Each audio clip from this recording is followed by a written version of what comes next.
Biography of Aguiyi-Ironsi. Aguiyi-Ironsi was born on the 3rd of March 1924 and died on the 29th of July 1966. He was a senior Nigerian military officer and the first Nigerian military head of state. He seized power from the chaos following the 15th of January 1966 military coup, serving as the Nigerian head of state from 16 January 1966 until his assassination on July 29, 1966 by a group of Northern Army who revolted against his government in what was popularly called the July counter-coup. Ironsi was born to his father, Mazi Ezeogu Aguiyi, on the 3rd of March 1924 in the Umuahia Ibiku, present-day Abia State, Nigeria. He was 8 years old when he moved in with his sister, Anyama, who was married to Theophilus Johnson, a Sierra Leonean diplomat in Umuahia. Ironsi then took the last name of his brother-in-law as his first name, who became his father figure. At the age of 18, Aguiyi-Ironsi joined the Nigerian Army against the wishes of his sister. Aguiyi-Ironsi had his primary and secondary education in Umuahia and in Kano. Aguiyi-Ironsi joined the Nigerian Army at the rank of a private with the 7th Battalion. He got promoted in 1946 to the rank of a company sergeant major. In 1949, after completion of his course at Camberley, he was promoted to second lieutenant of Royal West African Frontier Force. Ironsi was again promoted to captain in 1953 and again promoted to major in 1955. He was part of the officers who served as Queen Elizabeth II of the United Kingdom and Nigeria's equerry at the time she visited Nigeria in 1956. In 1960, Aguiyi-Ironsi was made commandant of the 5th Battalion in Kano, Nigeria, with the rank of a lieutenant colonel. Later, in 1960, he headed the Nigerian contingent force of the United Nations operations in the Congo. From 1961 to 1962, Aguiyi-Ironsi served as the military attaché to the Nigerian High Commission in London, United Kingdom. During that period, he was promoted to the rank of Brigadier General, and during his tenure as military attaché, he attended some courses at the Imperial Defense College. From 1961 to 1962, Aguiyi-Ironsi served as the military attaché to the Nigerian High Commission in London, United Kingdom. During this period, he was promoted to the rank of Brigadier General, and during his tenure as military attaché, he attended some courses at the Imperial Defense College,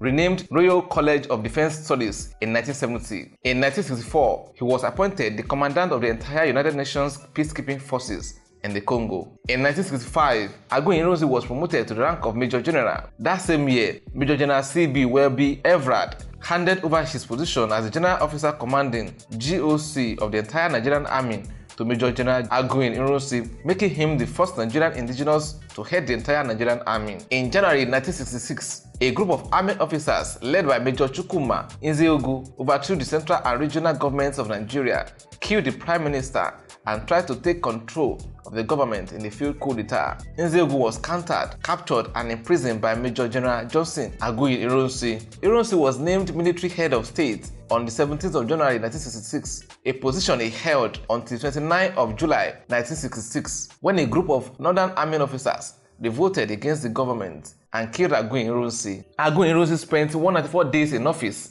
Ironsi inherited a Nigerian deeply fractured by its ethnic and religious cleavages. The fact that none of the high-profile victims of the 1966 coup were of Igbo extraction, and also that the main beneficiaries of the coup were Igbo, led the northern part of the country to believe that it was an Igbo conspiracy. Though Aguiyi-Ironsi tried to dispel this notion by giving the aggrieved ethnic groups political appointment and patronage, his failure to punish the coup plotters and the making of the now infamous Decree No. 34, which abrogated the country's federal structure in exchange for a unitary one, worsened this conspiracy theory. During his short regime, Ironsi promulgated a raft of decrees. Among them were the Constitution suspension and Amendment Decree No. 1, which suspended most articles of the Constitution, though he left intact those sections of the Constitution that dealt with fundamental human rights. Freedom of expression and conscience were left intact. The circulation of newspaper Decree No. 2, which removed the restrictions on press freedom put in place by the preceding civilian administration.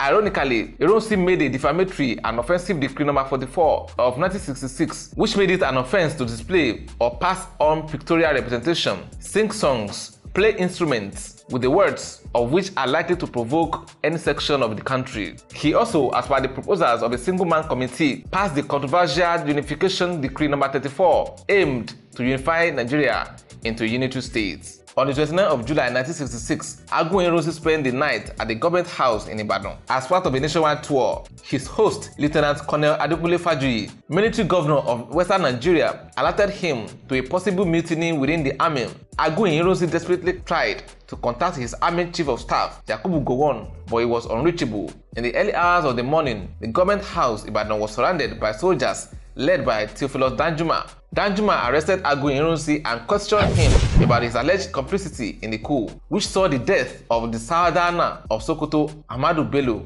The circumstances leading to Aguiyi-Ironsi's death still remains a subject of much controversy in Nigeria. His body and that of Fajuyi were later discovered in a nearby forest. The name Aguiyi translates as crocodile in Igbo. Aguiyi-Ironsi was married to Victoria in 1953. His son Thomas Aguiyi-Ironsi was appointed in the position of Nigeria's defense minister on the 30th of August 2006, 40 years after his father's death.